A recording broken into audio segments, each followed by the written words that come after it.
Bonjour, dans cette vidéo, on va voir comment calculer ou bien estimer le niveau de remplissage d'une bouteille. Pour cela, on va choisir un plan milieu par exemple ici, créer une esquisse, rectangle,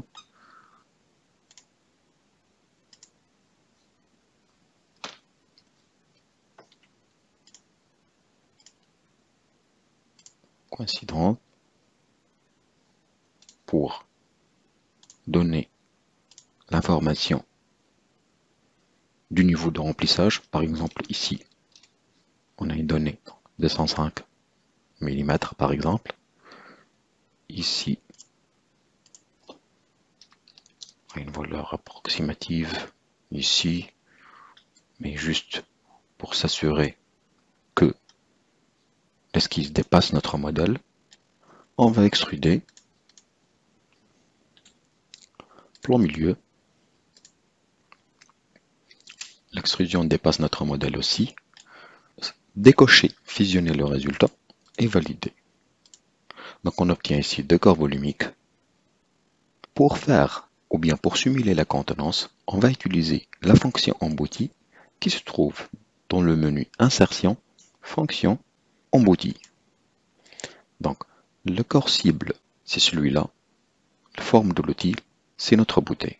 Mais on va cocher ici, enlèvement de matière, tout d'abord. Donc corps cible, c'est celui-là. Forme de l'outil, notre bouteille. Et on valide. Comme vous remarquez, on obtient trois corps volumiques. Donc, la bouteille, la contenance et notre bossage. Donc on peut supprimer ce corps-là parce qu'on n'a pas besoin. Supprimer le corps. Il reste les deux corps volumiques. On fait une coupe pour voir.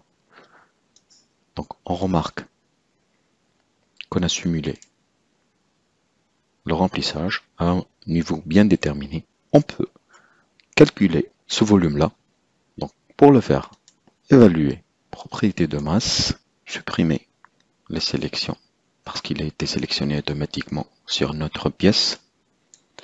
On sélectionne seulement la contenance qui est la fonction emboutie. Pour le volume, on peut changer les unités.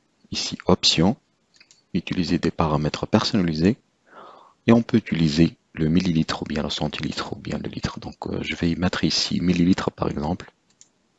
Je valide. Et voilà, donc notre bouteille presque, elle a un niveau de remplissage ici à 1 litre. Et voilà,